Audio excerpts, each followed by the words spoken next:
Energized show, up the Irish.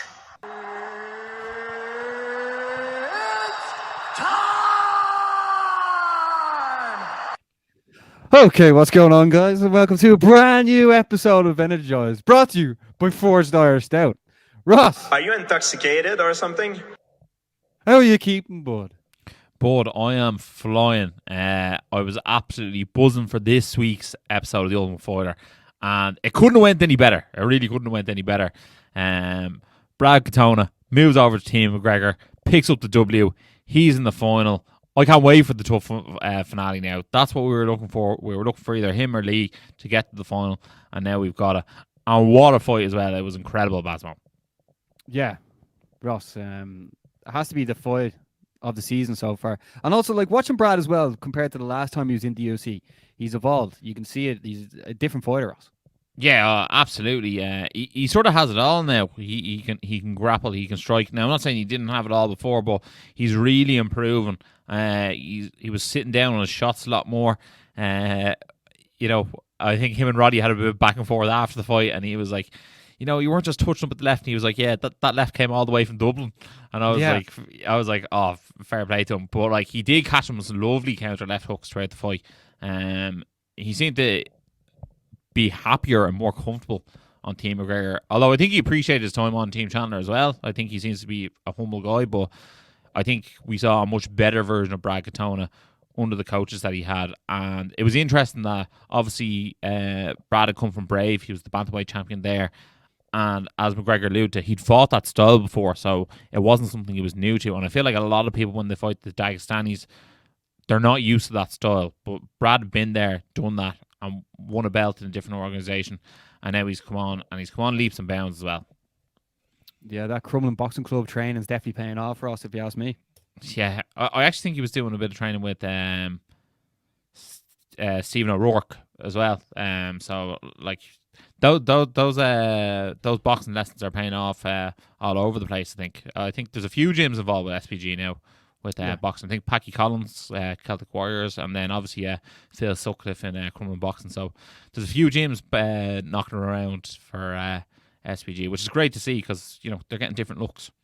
Yeah, no better place in the world to be practicing your boxing than in Ireland, Ross, as they say. But like, not only did we see that Brad is a fighter, he's also a lover, Ross. When was the last time you wrote any poetry for myself?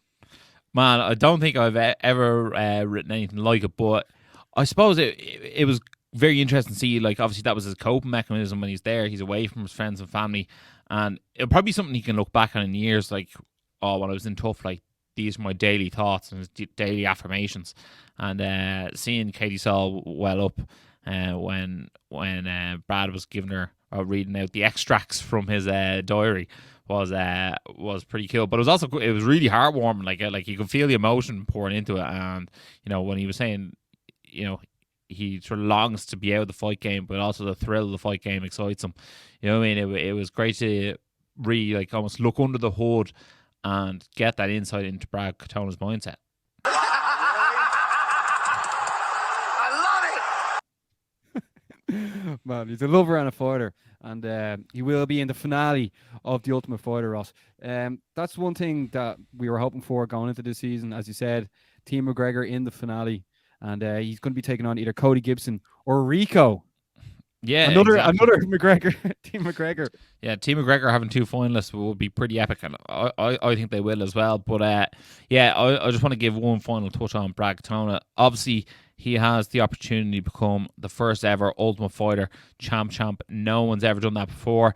Probably no one will do it again. And there's only a select amount of Ultimate Fighter winners in history, and the chances of them coming back on the show and doing it again are very, very slim. So that's going to be absolutely incredible to see. So hopefully Brad does go on and do that, and he will become a champ of his own.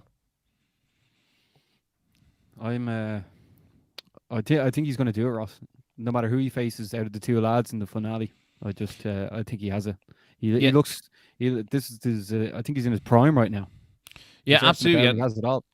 Yeah, and I was looking at like through the ultimate or the UFC bantamweight rankings, and I was looking at someone like Pedro Munoz is in there at rank number 10, and like, maybe call me silly, but I believe Brad Katona got thrown in against Pedro Munoz today.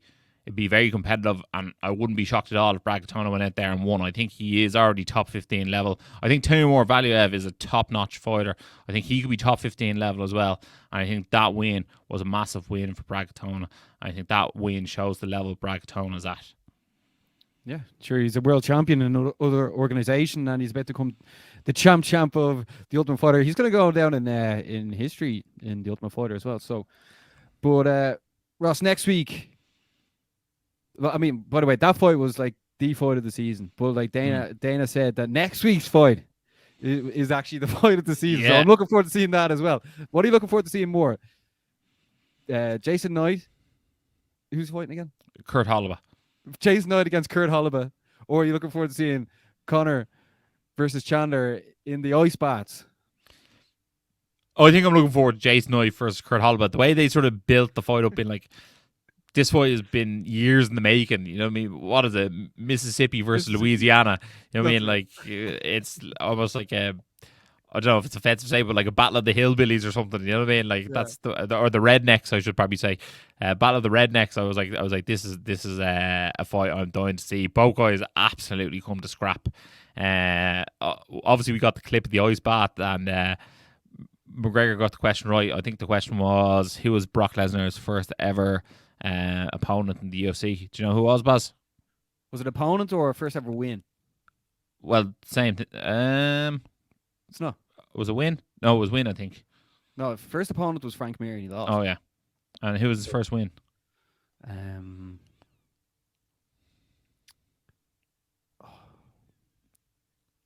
Was it Heath Herring? I don't know. Didn't he? He then fought. Who's the Shane Carwin? Oh no, that was for the belt. No, didn't he? No, because Hold didn't on, he fight? I have it here.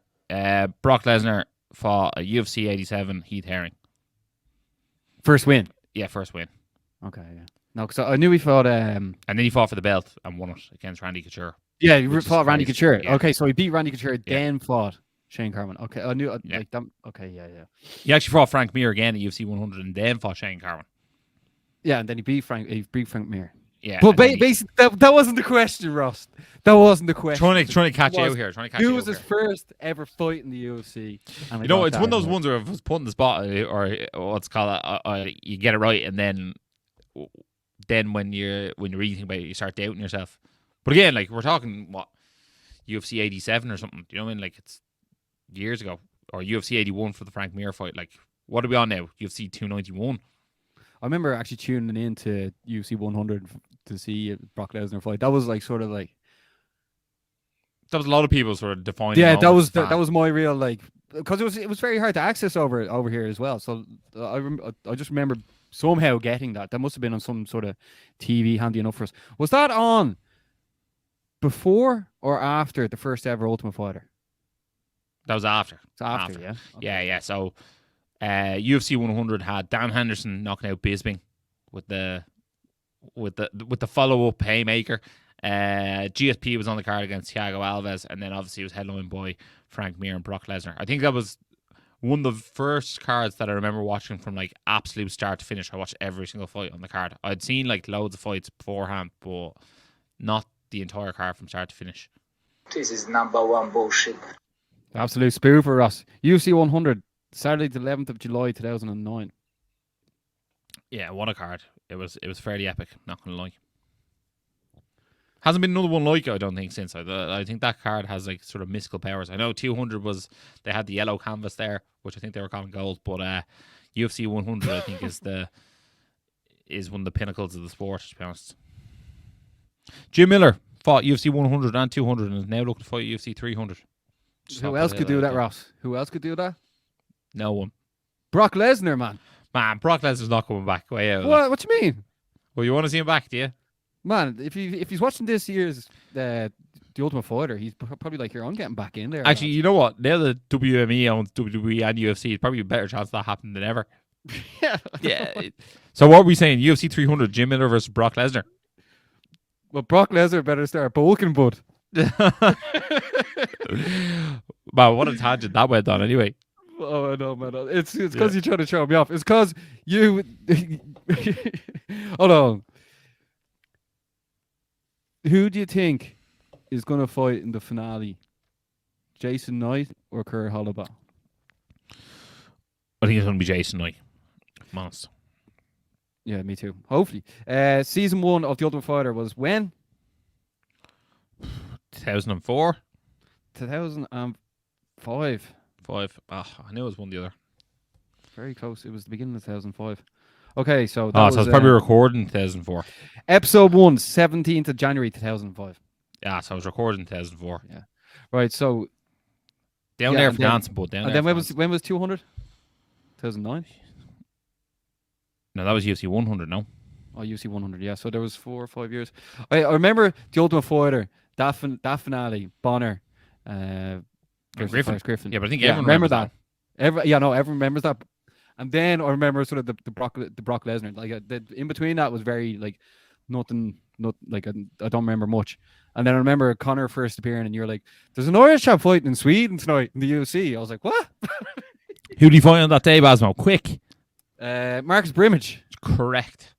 Man, I think Marcus Brimage's first 2 fights were like Conor McGregor and Cody Garbrandt. I was like, "Jeez, that's rough." Because obviously, like, they weren't as well known at the time. But then, like, in hindsight, you look back and go, "Jeez, I had it rough, lads." Yeah, well, there was less people in the organization, less cards. That's You it. know, like, Well, there wasn't that many less cards, but definitely less people than there are now. Definitely less cards. And one more for the bad guy. That's season. That's episode 10 of The Ultimate Fighter, Ross. Like, it's actually getting a bit emotional. I don't know what's more emotional. Listen to Brad like reading out that poetry, or knowing there's only like 2 episodes of The Ultimate Fighter left, Ross. Yeah, it's crazy to see. Also, it was great to see that Team McGregor were all in the Black Forge Inn, drinking, supping on the points of Forge Irish State, watching that episode. So I hope Brad's taking these and those points of Forge Irish State. But what a guy. What a guy. What a guy. I saw that picture. That was a cool picture. Also, I was laughing at the people at weigh-ins when, like, Brad, like, they're like, when you see him wearing his normal clothes, he looks normal, and then, like, he takes the top off. No wonder they call him Superman. Bleeding shredded out of his nut. Yeah, man. He's you know what? He's actually such a nice guy as well. Like, he's just somebody you want to support, isn't he? Yeah, well, we've been supporting him the whole way through. True that. Yeah. We've had Brad on the show at least once, if not 2 or 3 times, and, like, always been a nice guy. Yeah, we'll try and get him on again. That's if he unblocks us, Ross. Only message. If you are enjoying the show, make sure to like and subscribe. And shout out to Forged Irish Stout for sending us out loads of gear as well to the people that support the page. And if you're interested in getting into the Energized WhatsApp group where we talk all things Irish MMA and boxing, and whatever else you want to throw out there. Yeah, and the Dubs winning the All Ireland. Give us a shout and we'll add you in as well. And that's because we're going to be doing more stuff with Forged Irish Stout, the best stout in the game, Ross.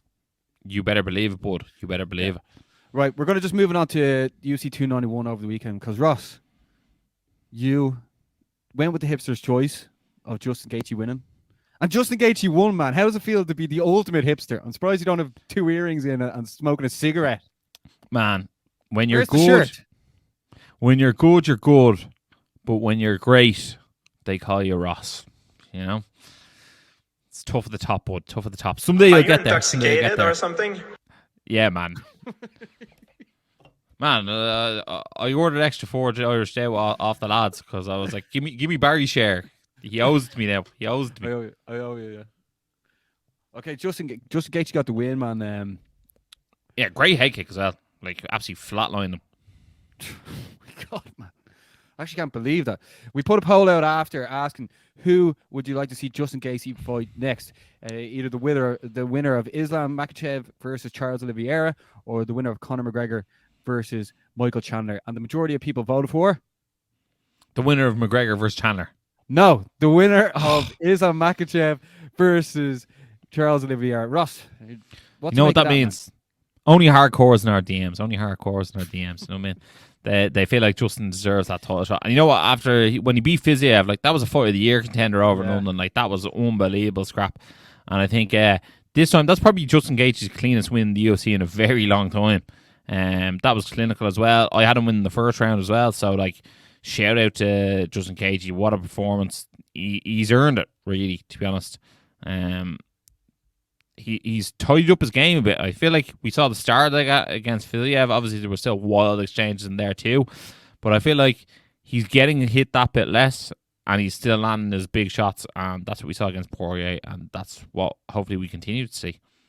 Yeah, he's definitely a fan's favourite. Like, even over in London, people absolutely loved him. And then, Ross, in the co-main event, we have to speak about this. Alex Pereira defeated Jan Blachowicz. We put out a poll after. Yeah. Saying, who do people want to see Pereira fight next? Either Alexander Rakic or Yuri Prohaska. Yuri Prohaska. Definitely Yuri Prohaska won that one. Yuri Prohaska did win that. Yeah. I was like, I forget his name. There's too many polls these days, man. Man, you looked him in the eyes and like saw nothing. You saw an empty soul. No, we sat beside Yuri Prohaska in London, and then I wanted them to sit beside Ross, but then he came and sat right beside me. I was like, oh shit! And then loads of fans came over and they were all like chanting at him, and like it was absolutely crazy. And then I was like, here's the mic. Tell them. Who was he telling? Oh, tell John Jones you're coming or something like that. I think he was fighting someone else. Oh no, someone else. Jamal Hill? No, who's Jamal Hill? Yeah, because Jamal Hill was the champion. And then he stands up with the mic and he goes, "I'm coming!" And everyone was just like, "Yeah!" I was like, "Go on, Yuri." Yeah, it was wild. Yeah, he invited me up to the forest to catch some wolves. If you're around that weekend, Ross. If you're not, if you're around, but it could be the weekend of September 2nd. Yeah, who knows? I might be in Paris at that stage. Who knows? Just trip up the Eiffel Tower is nice that time of year here. But yeah, Alex Pereira enters the light heavyweight division, enters with a bang. Obviously, he's former middleweight champion. I think for me, I'd love to see him fight Yuri Prohaska from a style point of view. I think that would be fairly epic to say the least. So, like, why not? I'm here for it. I'm sure you are as well. Alex Pereira actually enters the rankings in at number 3 now, so he's really? 3. Muhammad Ankalaev is 2. Yuri Prohaska's 1. Jamal Hill is the champion, although I think he's vacating the belt. So why not do Alex Pereira versus Yuri Prohaska for the Undisputed Championship, the title that Yuri Prohaska never lost. And Alex Pereira, he has the opportunity to become champ. And I think he'll probably have the fewest fights in MMA history to become champ of the UFC. So I'm here for it. And no better man than Glover Teixeira to be in his corner. Yeah, exactly. Yuri Prohaska as well. Jesus. We're just going to move on a bit. Like, UFC Nashville is this weekend. And the headliner is Corey Sandhagen against Rob Font. It's going to be in the catchweight, Ross. Originally, Sandhagen was meant to fight Nurmagomedov. So it's against Font. What do you make of this card? Well, I think Font versus Sandhagen is a barn burner. I think it's a really, like, for any hardcore fan, like that's an absolute whopper main event. Like, those two are going to absolutely throw down. We're going to get a striker's delight in that one. So I can't wait to see it. Rob Font will bring the New England cartel. Corey Sandhagen, he throws from everywhere. I think he's definitely one of the most diverse strikers that they have in that bantamweight division. But someone else in that card I want to look out for is White Kong, Jake Hadley. He's fighting on that card against Durden. So I'm really looking forward to seeing Jake Hadley, White Kong fight on that card, because that flyweight division is shaking up a bit. So I'd like to see where he lies in that division, because I feel like he can compete with the best of them. Pantoja's now the champ, so let's see if he can start breaking that top 15. Yeah, he wants to fight Mohamed Mokaev at some stage as well.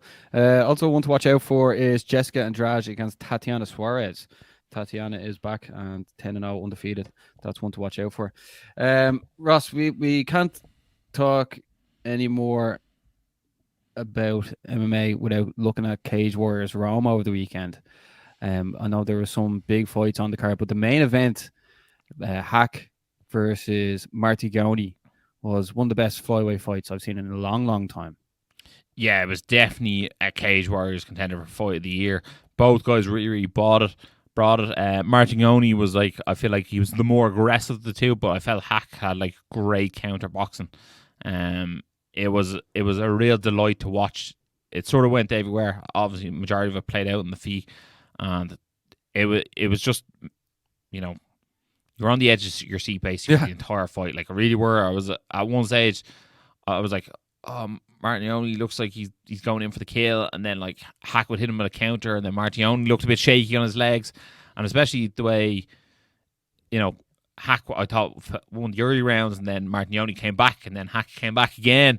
I just thought it was an absolute thriller. I thought the scorecards 49-46 on two of them. I thought like, geez, like it's the scorecards don't represent how close the fight was. Like that was razor close when you're actually watching. Yeah, it was. It was the quality main event. I wasn't too sure about it going in, but after, like I'm a big fan of Hack now and Martignoni as well, because Hack had to go into like Martignoni's backyard. How come, Ross, now with a lot of people from Cage Warriors going to the Contender Series, a few of them going to the UFC, how come there hasn't been any talk about Hack getting the call up from the UFC?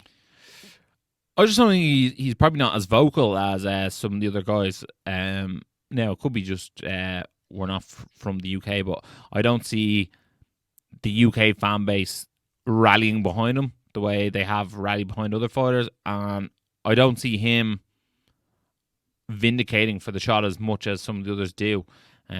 He seems to be a bit more of a humble guy. He's a head coach at his own gym. So I think, that humbleness might actually go against him. But look, after watching him there, I wouldn't be against seeing him in the UFC next. Yeah. I don't know if that's it's a good thing for him, but it's a bad thing for us for being fans of Cage Warriors and the product. One person that we have to speak about is Ireland's own Leon Hill, the professional. He's 6-1 now, 6-0 in the last year.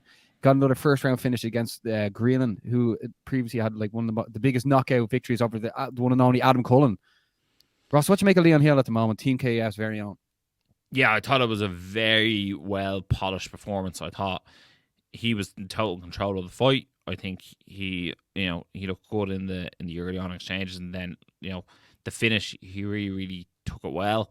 I just think he looks like someone who's going to be a massive contender in that division. People like us sometimes might actually push him too fast. Like I'm already been like, why not give him a title shot? Maybe another one beforehand, give him a slower build. Like we don't want to be him to be a victim of his own success, but like he looks ready for it. In my opinion, he finished a guy in the first round who knocked off one of the biggest prospects in the division in his last fight. He looked really good doing it. Also, he was fairly unscathed.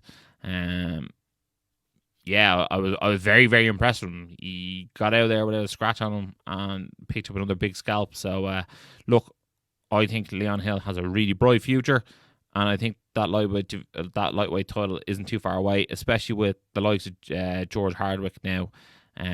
He'll be vacating the belt and going off the Contender Series.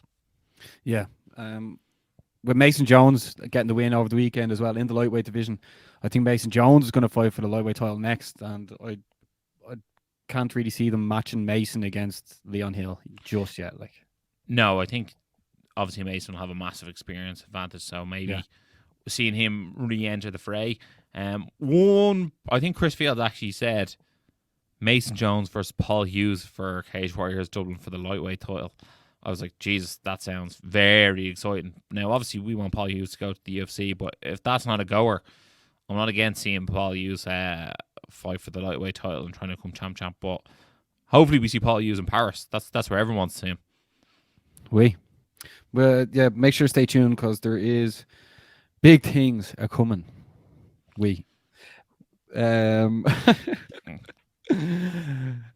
Ross, what else I have to say? Shout out to Andy Young. He's actually fighting this weekend as well on FSC. But there's a big boxing match this weekend, Ross. Nate Diaz, the one and only, taking on Jake Paul. Your best mate. What do you make of this fight, Ross? What do you make of the build-up as well? To be honest, I actually haven't seen a hell of a lot in the build-up. If I'm being brutally honest, I don't think it was as big a build-up as previous fights we've seen. But maybe that's down to the way it's been promoted. I'm not too sure, but like I haven't seen a million interviews. I know Jake Paul just dropped a Netflix documentary, I think.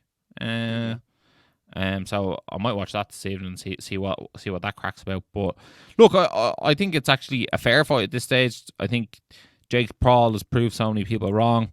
You know, he fought Tyron Woodley. People thought Tyron Woodley was going to, or he fought Ben Askren. People thought Ben Askren would beat him. He beat him. Then he fought Tyron Woodley. People thought he beat him. He beat him and beat him again. He obviously got in there with Anderson Silva and he beat him. And you know, he got in there with Tommy Fury. Yes, he lost, but like, it's not like Tommy Fury beat him from pillar to post and it was convincing. No. Like it was a tight enough fight. So decision. It's going to be very, very interesting to see how he gets on against Nate Diaz. Obviously, Nate Diaz is going to have a great gas tank. He's going to be able to keep on going. But I don't know. I feel like Jake Paul's going to have the power advantage, and I feel like Nate Diaz is going to have the endurance and speed advantage. Who knows what's going to happen on the night? It's a different sport to MMA, and the MMA fighters, I don't think I've seen very many fare too well in the boxing format. Yeah, it's just funny how in boxing, like you get one loss, and then all of a sudden you're wrote off. Yeah, they just don't really care anymore. Like there's literally not much hype at all. Like I mean, like no, you know what I mean. If Nate Diaz wasn't part of this, I think there'd be zero interest. But we'll see what happens. You know what I mean? It is Wednesday, and we will see what happens, Ross. By the way, actually, did you see Terence Crawford walked out by Eminem and then absolutely mangled Errol Spence? Shout out Terence Crawford. I know we probably don't really we've never talked about him before, but like that was sensational. I don't know if you saw it, but like crazy. If you haven't seen it, go back and watch it because they were two of the best pound for pound boxers in the world, and Bud Crawford made a show of him. Yeah, I actually said Crawford would win beforehand. You went Errol Spence, but look, no one's I won't hold you to that. This weekend I'm going for Sandhagen, by the way, right? As we for people who tune in every week, myself and Ross, each week and every main event, we pick who we think is going to be the winner. This week was my week, next week is Ross's week, and so on and so forth. Ross, we had some very good guests on in the last couple of weeks. If you want to just tell. Yeah, we did. For those who are watching this, we had Rhys McKee on, just signed with the UFC. Spoke about the moment he got the call. We also had Caelan Loughran on. He spoke about his journey today, and he's also signed to the UFC. Both of those guys are fighting in Paris. And then we had BDK, Kiefer Crosby on. He obviously fought in Kingpin there recently, but he talked about the UFC Dublin being a bit of a bucket list for him, and he talked about the uniqueness of Irish fighters and what they bring to the table. And like all three guests, unbelievably respected in their field, and we're all massive fans of them, and they all bring that uniqueness to the show as well, because that's what we want to do, and we're going to try and continue to bring the biggest and best guests that we can. Obviously, any of the top guys in Irish MMA, we want to bring them on the show and have a chat with them and provide some entertainment for you guys. If one of us go to war, we all go to war. Well, Ross, that's this week's show. We have another guest coming on this week as well. So for people tuning in, make sure to like, share, subscribe. And there's more things to come. And there's big news to come as well. Yeah, typical, Ross. Typical. You better believe it. Guys, thanks a million for watching. Ever make sure to like, share, subscribe. Smash that subscribe button over. Really helps us. Helps the channel grow. Helps us grow. And as always, stay energized. Energized show, up the Irish. Been sussing you guys a couple of times. I've seen a couple of clips. I think you've done some interviews with Dylan Moran and that I saw. So keep going. Keep up the good work, guys.